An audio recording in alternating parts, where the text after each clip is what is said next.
कभी सोचा है कि ड्रिल बिट या पाइप की फिटिंग भाई इतनी परफेक्टली कैसे फिट हो जाती है? इसके पीछे का जो सीक्रेट है वो है टेपर टर्निंग। तो आज हम लेथ मशीन पर इसी कमाल की तकनीक को स्टेप बाय स्टेप समझने वाले हैं। तो आज हम क्या क्या कवर करने वाले हैं? सबसे पहले हम समझेंगे कि भाई ये टेपर होता क्या है। फिर इसे बनाने के 4 अलग अलग मेथड्स देखेंगे। हाँ, थोड़ी सी मैथ्स भी होगी जिससे इसका एंगल निकालना सीखेंगे। और हाँ, सबसे जरूरी वर्कशॉप सेफ्टी की बातें, वो तो बिल्कुल नहीं भूलेंगे। तो चलिए शुरू करते हैं सबसे पहले और सबसे बेसिक सवाल से। आखिर ये टेपर चीज क्या है और मशीनिंग में ये इतना जरूरी क्यों है भाई? बहुत सिंपल तरीके से समझते हैं। देखिए, एक सीधा पाइप वो हर जगह से बराबर मोटा होता है, राइट? उसे हम कहते हैं सिलेंडर। लेकिन टेपर में क्या होता है?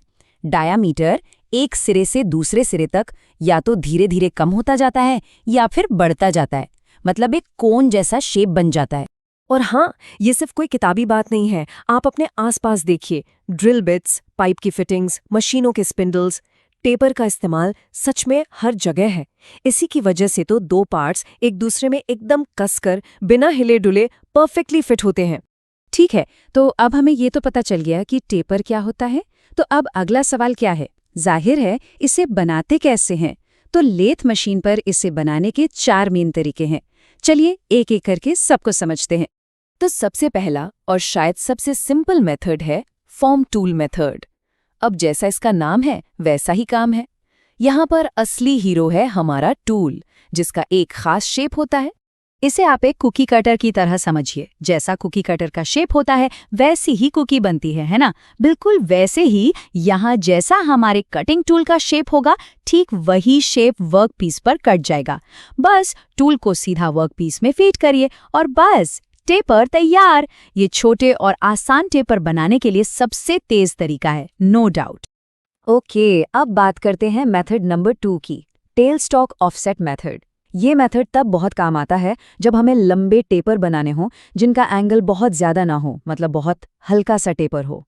तो इसमें हम एक छोटी सी ट्रिक यूज़ करते हैं। जो टेल स्टॉक होता है ना, जो वर्कपीस के दूसरे सिरे को सपोर्ट देता है, उसे हम थोड़ा सा साइड में खिसका देते हैं, मतलब ऑफ सेंटर कर देते हैं। इससे क्या होता है, पूरा का पूरा वर्कपीस ही एक एंगल पर सेट हो जाता है। अब हमारा टूल तो सीधा ही चलेगा, लेकिन क्योंकि वर्कपीस तिरछा है तो कटिंग अपने आप एक टेपर में होती है। अच्छा, अब आते हैं हमारे तीसरे और शायद सबसे ज्यादा इस्तेमाल होने वाले मेथड पर। ये बहुत वर्सेटाइल है। इसका नाम है कंपाउंड रेस्ट मेथड।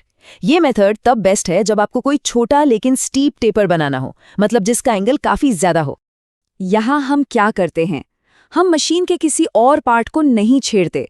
हम सीधे कंपाउंड रेस्ट यानी जो टॉप स्लाइड होती है उसी को घुमाकर अपने मन चाहे एंगल पर सेट कर देते हैं।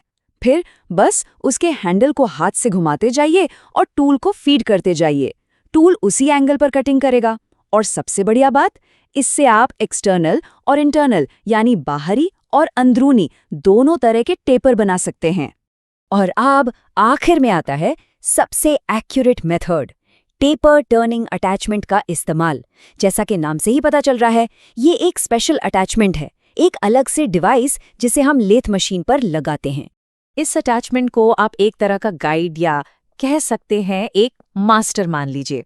इसमें एक गाइड बार होती है जिसे हम अपने रिक्वायर्ड एंगल पर सेट कर देते हैं। अब जब मशीन चलती है तो हमारा कटिंग टूल इसी गाइड बार के सहारे सहारे आगे बढ़ता है। नतीजा, हर बार एक बेहद सटीक परफेक्ट फिनिश वाला टेपर, एकदम प्रिसिजन वाला काम। तो अब सवाल ये है कि कौन सा मेथड कब इस्तेमाल करें? ये टेबल सब कुछ क्लियर कर देती है। देखिए, अगर काम छोटा और जल्दी करना है तो फॉर्म टूल बेस्ट है। लंबे और हल्के टेपर चाहिए तो टेल स्टॉक ऑफसेट यूज करिए। छोटे लेकिन स्टीप टेपर के लिए कंपाउंड रेस्ट से अच्छा कुछ नहीं।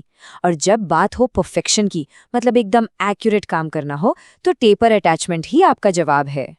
चलिए, मेथड्स तो हमने समझ लिए, लेकिन मशीन को कैसे पता चलेगा कि काटना किस एंगल पर है? यहीं पर, जी हाँ, थोड़ी सी मैथ्स काम आती है। घबराइए नहीं, बहुत सिंपल है। चलिए इसकी कैलकुलेशन को समझते हैं। तो ये है हमारा magic formula, tan alpha is equal to d minus d divided by 2l। अब ये d और l क्या है? बहुत आसान है। d है टेपर के बड़े वाले सिरे का डायमीटर, D है छोटे वाले सिरे का डायमीटर और L है टेपर की लंबाई। जब हम इसे सॉल्व करते हैं तो हमें मिलता है अल्फा, जो कि हाफ टेपर एंगल होता है, और हमें बस इसी एंगल पर अपने कंपाउंड रेस्ट को सेट करना होता है। चलिए एक एग्जाम्पल से समझते हैं तो सब क्लियर हो जाएगा। मान लीजिए हमें एक टेपर काटना है जिसका बड़ा डायमीटर यानी D है 50 mm, छोटा डायमीटर D है 40 mm और लंबाई L है 120 mm। अब बस इन वैल्यूज को फॉर्मूला में रख दीजिए, तो ये हो जाएगा 50 - 40 डिवाइडेड बाय 2 × 120। इसे कैलकुलेट करने पर हमें 10 अल्फा की वैल्यू मिलती है 0.04167। और जब हम इस वैल्यू का आर्क-10 निकालते हैं साइंटिफिक कैलकुलेटर से, ये आसानी से हो जाता है, तो हमें हमारा फाइनल एंगल मिल जाता है 2.38 डिग्री। बस हो गया काम। अब सिर्फ अपने कंपाउंड रेस्ट को इस एंगल पर सेट करना है और हम कटिंग शुरू करने के लिए एकदम तैयार हैं। ओके, हमने टेक्नोलॉजी समझ ली, मैथ्स भी कर ली, लेकिन एक चीज है जो इन सबसे ऊपर है और वो है सेफ्टी।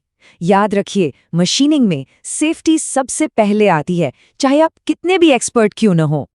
तो ये कुछ बेसिक रूल्स हैं जिन्हें कभी नहीं भूलना है। अपनी आंखों की सुरक्षा के लिए सेफ्टी ग्लासेस हमेशा पहनें। मशीन चलाते वक्त कभी भी ढीले कपड़े, ज्वेलरी या दस्ताने न पहनें। हमेशा पक्का करें कि आपका वर्कपीस चक में मजबूती से बंधा हुआ है। चिप्स हटाने के लिए हाथों का नहीं, ब्रश का इस्तेमाल करें। और सबसे इम्पोर्टेंट, आपको हमेशा पता होना चाहिए कि इमरजेंसी स्टॉप बटन कहाँ है।